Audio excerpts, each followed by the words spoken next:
भारतीय इतिहास के महापुरुषों को लेकर जैसी राजनीतिक बयानबाजी हो रही है, उनमें कोई नई बात नहीं है। वे जो कुछ भी कह रहे हैं उसे लोगों के मन मस्तिष्क में बिठाने का काम उन्होंने बहुत पहले ही आरंभ कर दिया था। स्वतंत्रता की बात की सरकारों में भाड़े के वामपंथी इतिहासकारों ने हमारे पुस्तकों में जो कुछ भी लिखा, बहुत सारे लोगों ने उसे सच मान लिया। आज हम महाराणा सांगा और महाराणा प्रताप को महान तो कहते हैं, लेकिन हमें उनकी हार की कहानियां ही पता है। महाराणा प्रताप के साथ ऐसी पंक्तियां गर्व के साथ सुनाई जाती है, जीत हार की बात न करिए, संघर्षों पर ध्यान करो। कुछ लोग हार कर भी जीत जाते हैं और कुछ लोग जीत कर भी हार जाते हैं। सत्य यह है कि हमें वही इतिहास पढ़ाया जाता है जिनमें हम हारे हैं, ताकि एक समाज के रूप में हमारा मनोबल तोड़ा जा सके। यह एक सोचा समझा षड्यंत्र था, इसमें वे बहुत सीमा तक सफल भी रहे। स्कूली पुस्तकों से लेकर फिल्मों आदि में अब तक हमें यही बताया जाता रहा कि हम हमेशा से हारते रहे। जिन्होंने युद्धों में हमें जीता और रौंदा, वह खलनायक नहीं, हमारे नायक थे। उन्होंने हम पर आक्रमण नहीं किया था, बल्कि हमने ही उनको बुलाया था। वे तो हमारे उद्धारक थे।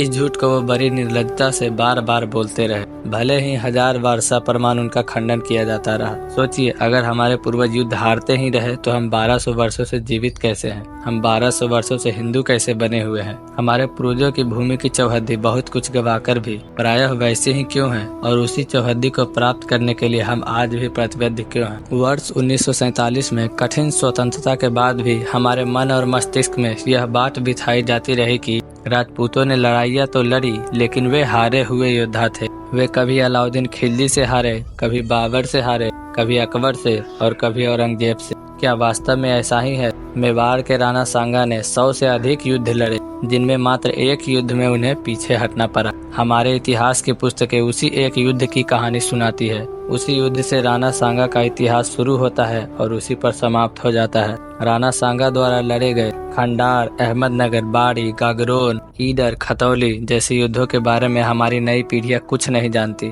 और अगर किसी को पता भी हो तो उतना नहीं जितना कि वह खानवा के युद्ध के बारे में बता सकता है। खतौली के युद्ध में राणा सांगा ने अपना एक हाथ और एक पैर गवाकर भी इब्राहिम लोदी को दिल्ली तक खदेड़ा था, लेकिन वह बहुत मायने नहीं रखता। बयाना के युद्ध में बाबर का कायरो की तरफ भागना भी गौण हो गया। कहानी तो केवल और केवल खानवा के युद्ध की, जिसमें बाबर की सेना राणा सांगा पर भारी पड़ी थी, वह भी केवल इसलिए क्योंकि उसके पास तोपें थी। महाराणा प्रताप का नाम आता है तो सबसे पहले हल्दी घाटी की बात होती है। इस युद्ध के परिणाम पर हमेशा से विवाद रहा है। यह एक ऐसा युद्ध था जिसे अनिर्णित माना गया था, लेकिन वर्षों तक हमें यही बताया गया कि इस युद्ध में महाराणा प्रताप की हार हुई थी। लेकिन इससे पहले महाराणा प्रताप ने गोगुंदा, चावन, मोही, मदारिया, कुंभलगढ़, ईडर, मांडल और दिवेर जैसे 21 बड़े युद्ध जीते। 300 से अधिक मुगल छावनियों को ध्वस्त किया। महाराणा प्रताप के समय मेवाड़ में लगभग 50 दुर्ग थे। लगभग सभी पर मुगलों का अधिकार हो चुका था। 26 दुर्गों के नाम बदलकर मुस्लिम नाम रखे गए थे।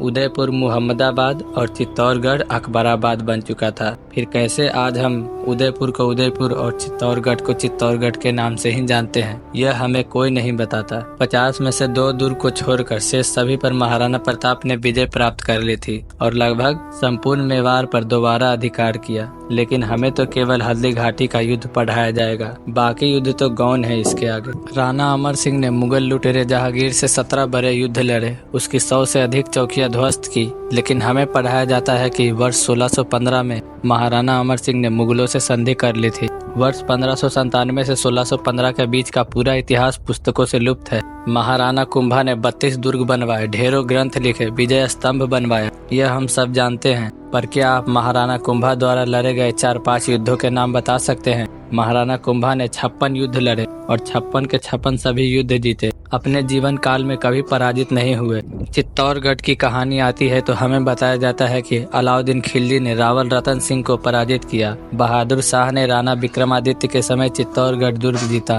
अकबर ने महाराणा उदय सिंह को पराजित कर दुर्ग पर अधिकार किया। क्या इन 3 युद्धों के अतिरिक्त चित्तौड़गढ़ पर कभी कोई हमला नहीं हुआ? उन सारे हमलों से पहले सम्राट पृथ्वीराज चौहान की बात करते हैं। हमें बताया जाता है कि तराइन के दूसरे युद्ध में मोहम्मद गौरी ने पृथ्वीराज चौहान को हराया था, लेकिन वह तो उनका अंतिम युद्ध था। लेकिन उससे पहले के युद्धों की कहानियां कहां और किसने छिपा दी? आज बहुत सारे भारतीय यह मान चुके हैं कि राजपूतों ने सही रणनीति नहीं अपनाई, हमेशा खराब हथियारों का प्रयोग किया, इसलिए वे बार बार हारते रहे।